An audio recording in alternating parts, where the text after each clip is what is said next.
Hello brothers and sisters. Today I want to talk to you about thinking and listening before speaking. I repeat, thinking and listening before speaking. My objective is to change beliefs and actions, to change habits. We are much accustomed to speak too much and not thinking, not listening before we speak. According to WF Family Law Attorneys, a very important firm, almost 50% of all marriages in the United States will end in divorce or separation. Sagring, another author, says that it is safe to say that virtually all marriages go through periods of distress. It is equally safe to say that communication is at the heart of most cases of marital distress. Communication, so, is at the heart of the problem. There is one main cause: not thinking nor listening. Even other causes hide the real one, that is the lack of thinking and listening. For example, financial problems.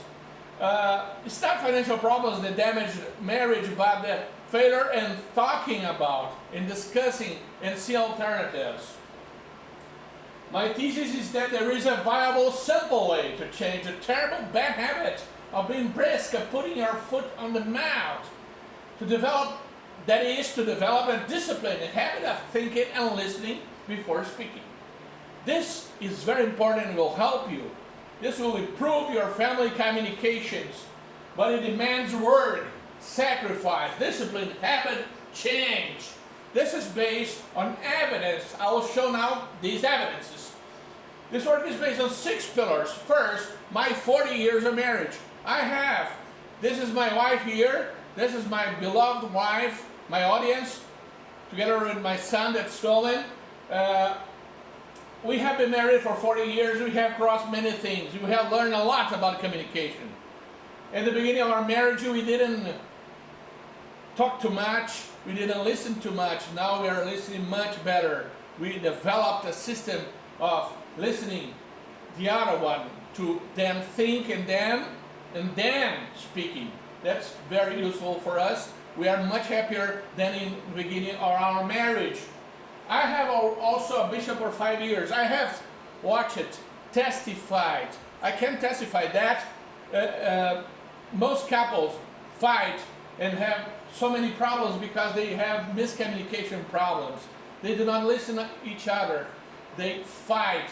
They think they have their own reasons and they don't listen to the other one reasons. So it's very important to have this technique.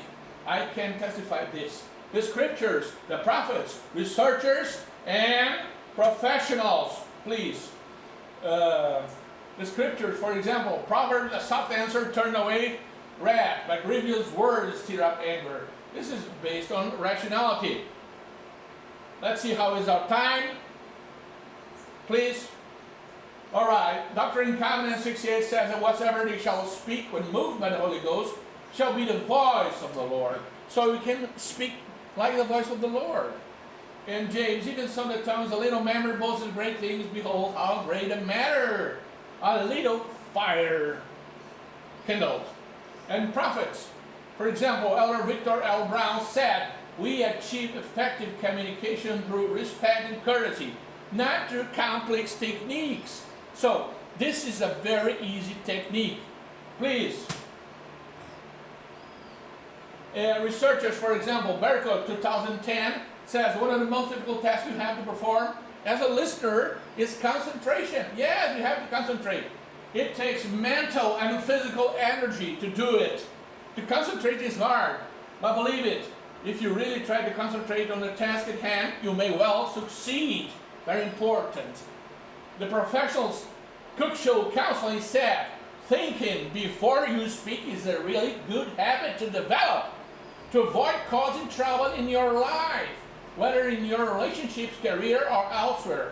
When you don't think before you speak, you're more likely to make badly informed statements and reduce your credibility, let alone hurt someone by putting your foot into your mouth, even if your intentions were generally harmless. So it's very important. Professional saying. Okay. One of the techniques that we learn to help think and listen before speaking is paraphrasing. Paraphrasing is making a summary of the ideas you have just received. You restate, you repeat back to the other person what do you think she or he understood.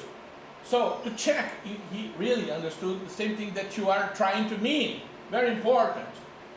And you make this mental exercise. Other thing is the acronym THINK.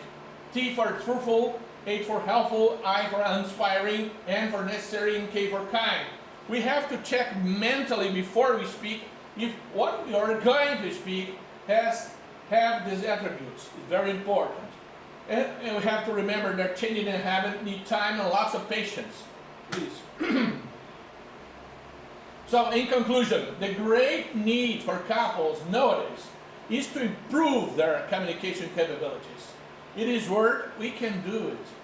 We need at least at the bottom of it, we need is happiness. Without good communication, we aren't happy. Even if you are rich, we have a miserable life. So very important to have good communication habits for getting happy with your family. And there's a promise. The Holy Ghost will be our companion. What we will say to each other will be perfectly accurate, kind, and healing. Then a virtuous cycle will emerge, and our spouse will reply the same caring way, letting the Spirit do His marvelous, wonderful work. Begin now. Please, I invite you. Begin now. Changing. Continue steadily for 1 month. This is a call to action. Please do it. Come on. Give yourself a break. Think and listen before speaking. Thank you.